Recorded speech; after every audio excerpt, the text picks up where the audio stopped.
back, right? Valedictorian address. Michael Field, valedictorian class of 2013, will speak to us. As many of you know, he will attend William & Mary College, starting this fall, where he will study as a Monroe Scholar, an award well earned by really an exceptional student, Michael Well.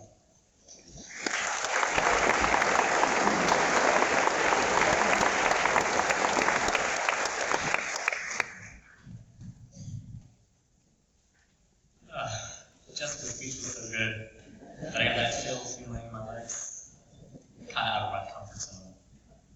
At least the view was nice. I can see all the people that helped us get to where we are today. We've got faculty, our amazing teachers, parents, friends, family of all kinds. We've got siblings, cousins, grandparents. Maybe a great in there, or a second cousin once removed.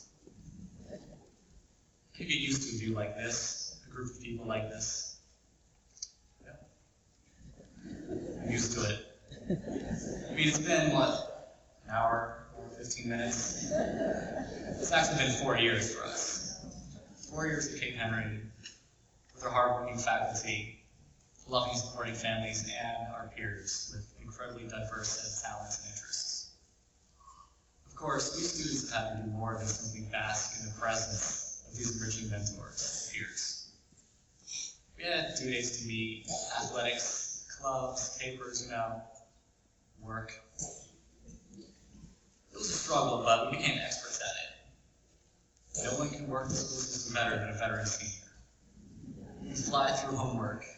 We can get underclassmen to get water for us in sports. We can always find a favorite teacher who will support our club no matter how crazy our ideas are. We're so good that we sometimes have to challenge ourselves by procrastinating. We're not studying quite as much. Like I said, we're used to it. In a sense, this graduation is something we've been used to for a long time. It's part of that familiar high school experience. And yet my parents never missed an opportunity to tell me how weird it is they think I graduated. What did they expect? Is graduation out of the ordinary? Is there something I'm missing? No. All I know is you dress nicely, and you come to the ceremony, listen to speeches, maybe give a speech, get your diploma in a little while, celebrate, and then leave. And then what, though? I guess that's the weird part. As of now, none of us have any experience with life after graduation. It's still going on, here we are. Yet, both Mr. Cameron and the audio dancers told me to talk about the future. Unfortunately, I can only tell you we already know. I'm going to college. I think you know which one. I don't even know I'm going to study in college, so I'm not too qualified to speak on that.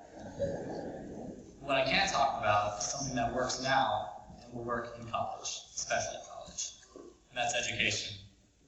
It's a shocker, but I think we all know what we're supposed to think of when we think about education. You think of school, teachers, classrooms, homework. I like to add some prestige to that. Large academic buildings made of brick, statues, famous dead people. And then you can go even farther to the lofty rhetoric. Problem solving, the key to success, our future. Sure, those are all important parts of education, but I feel like they've been so overused that they've lost their meaning. Now, being valedictorian is supposed to know something about education, but so far, my status has only gotten me more homework and a metal bowl. Now, the bowl was kind of cool, but not at first. At first, I wasn't too excited about it. But then I decided to call it a goblet instead of a bowl. It was something more interesting. I was on my way back from senior dinner, and I was in a speech-writing mood, So I thought of a metaphor to go with this goblet for education. First, I dubbed it the goblet of learning. You raise your goblet of learning, you just do something with it. And the gist of it was that this goblet is magic, and it can never be filled.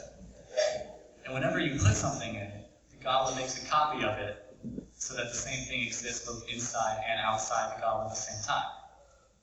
And what it's doing is learning. That's sort of what we do with our brains. It shows how knowledge is an infinite resource. There's no end to knowledge. We can't fill our heads up completely. So I don't think so. There's no law of conservation of knowledge. You can have the same knowledge infinite amount of times. It's everywhere. Education is so great because we can use it to harvest the greatest fuel for human development that I know. So learning is something that I want to be doing in college. I think everyone should do it. Unfortunately, it's not always easy. I think another part of my metaphor was that the goblet would get bored and randomly spit things out of it. I don't know. You had to shove them in.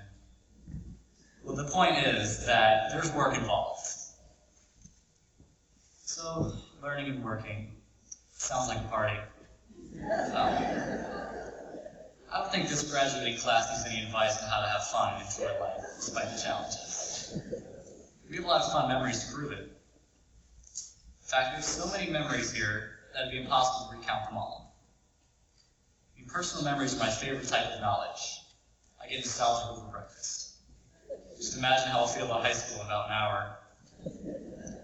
And memories are so great because, unlike facts, they're customized by you. I can talk about a single event and trigger 1,000 different versions of it in people's minds. For example, we had a basketball game on ESPN. Maybe you were there. Maybe you watched it on TV, or sat on the bench, or even played and shot a few threes. Or perhaps there was a field trip with a subject you were deeply interested in. Or maybe you only remembered it because Michael Field brought 20 Nintendo DS systems on the bus. Sure, we probably have some bad memories too, but I think memories of events like a failed test are some of the most powerful, helpful memories of all. I can't control anyone's memories, not even my own. I can't find the perfect story to tell everyone. It's different for everyone all the time. What I can do is ask that you always keep your memories of Cape Henry with you after you leave. I'm sure they'll serve you well. So, learn, work, enjoy life, but remember Cape Henry, always.